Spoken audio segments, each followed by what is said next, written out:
Forget shag carpet and avocado appliances.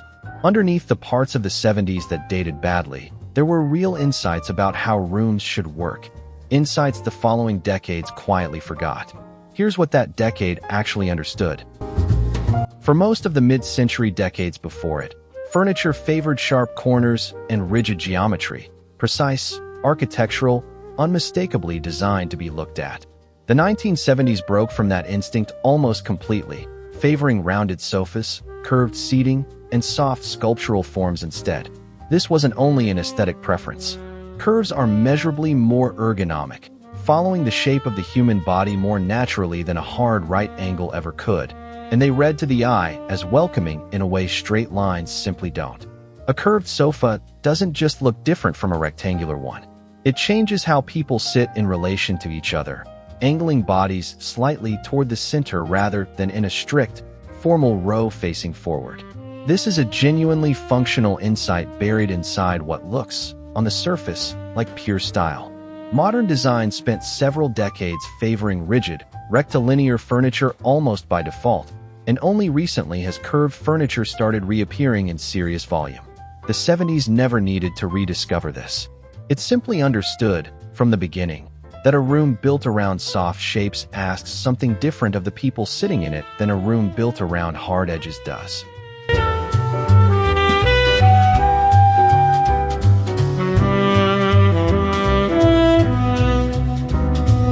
Contemporary living rooms are overwhelmingly organized around a single focal point, almost always a television, with every seat angled to face the same direction, toward the same screen.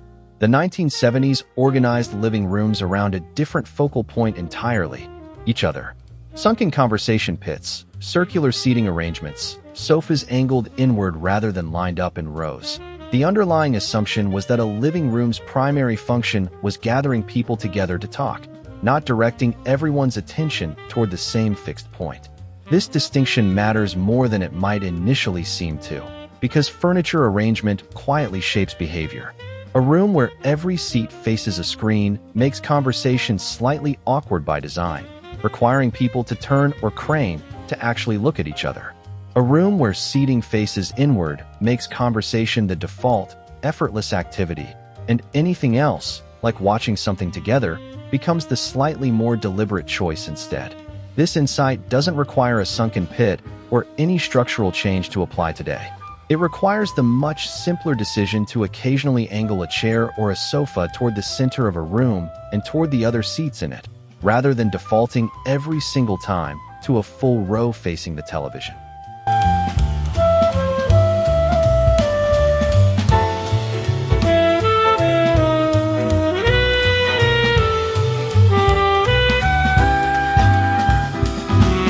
Toward the later part of the 1970s, postmodernism emerged as a genuine reaction against decades of design that had grown increasingly serious, minimal, and self-consciously refined. Postmodern interiors embraced irony, unexpected combinations, and a kind of confident playfulness that didn't take itself too seriously. Bold geometric wallpaper, unconventional shapes, decorative flourishes borrowed from entirely different eras and mixed together without apology. Design in the decades since has often treated seriousness and restraint as the marker of good taste, and playfulness as something to be tolerated only in a child's room. This wasn't always the assumption. The 70s treated a home as a place that could express personality and even humor, without that expression being read as a lack of design sophistication. This is one of the harder insights to translate into a specific instruction, because playfulness resists formula by definition. But the underlying permission is worth naming directly. A room is allowed to have a sense of humor about itself, a slightly unexpected color choice, or an object with no purpose beyond delight, without that choice undermining how seriously the rest of the design should be taken.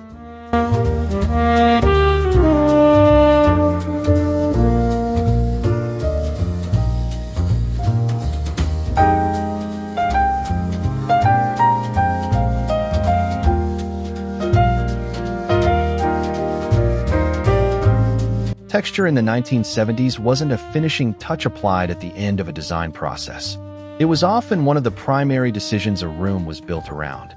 Shag rugs underfoot, macrame wall hangings, woven rattan furniture, nubby wool upholstery, layered together deliberately rather than selected as an afterthought once the real decisions about furniture and color had already been made. This treats texture as a language capable of communicating warmth and comfort independent of color or shape entirely. A room can be visually restrained in its palette and still feel rich and inviting if the tactile layer is doing enough work. Rough against smooth, woven against solid, soft against structured. Contemporary design has often treated texture as a secondary consideration, something to add once the main furniture decisions are locked in, rather than a primary one worth planning around from the beginning. Bringing this insight forward doesn't require literal shag carpet or macrame specifically. It requires the underlying habit of asking, early in the process rather than late, what a room will feel like to touch, not only what it will look like to see.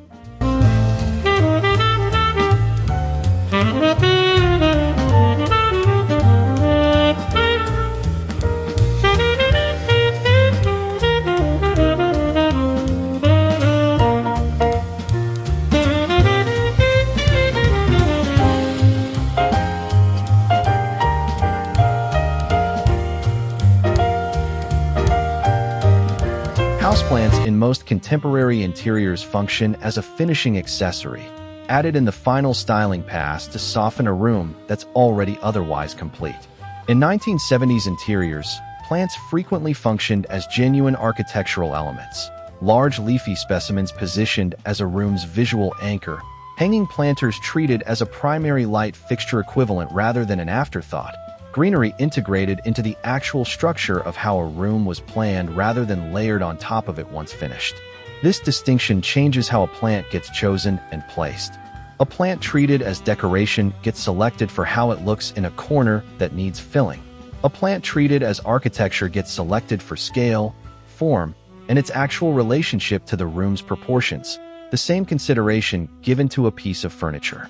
This is a genuinely useful recalibration for small apartments specifically, where a single well-chosen large plant, positioned with real intention rather than squeezed into leftover space, can do more compositional work than several small ones scattered without a plan.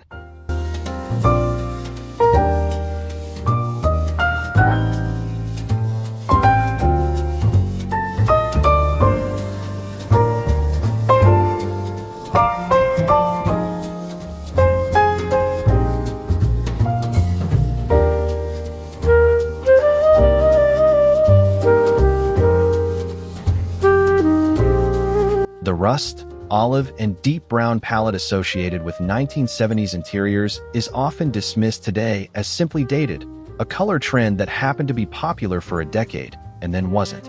But earth tones carry a specific psychological function that outlasts any single decade's trend cycle. These are colors the eye associates directly with soil, wood, and stone, with the physical materials of the natural world rather than with anything manufactured or synthetic. This grounding effect is different from what a saturated jewel tone or a bright primary color produces. Earth tones don't announce themselves the way a bold color choice does. They settle into the background of a room's perception, producing a calm, rooted feeling rather than a vibrant, attention-demanding one. This is a meaningfully different emotional register than color choices driven primarily by visual impact. Bringing earth tones into a room today doesn't require reproducing the specific rust and olive palette exactly as the 70s used it. It requires understanding what that palette was actually doing, creating a felt connection to natural material even in a room built from entirely synthetic ones, and choosing a version of that same grounding effect suited to the room at hand.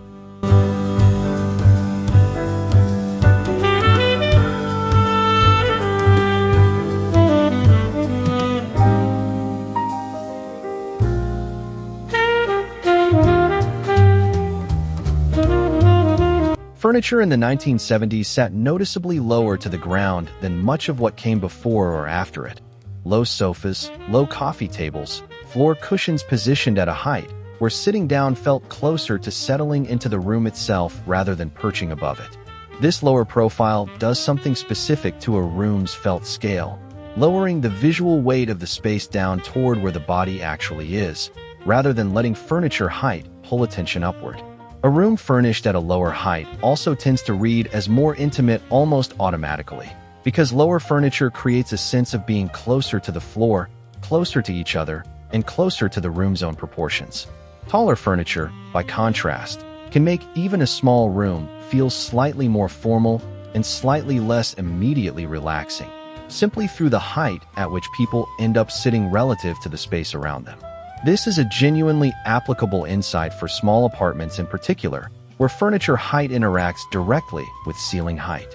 A slightly lower sofa or coffee table, chosen deliberately rather than by accident, can make a small room feel more intimate and more grounded than the same room furnished at a standard, taller height would.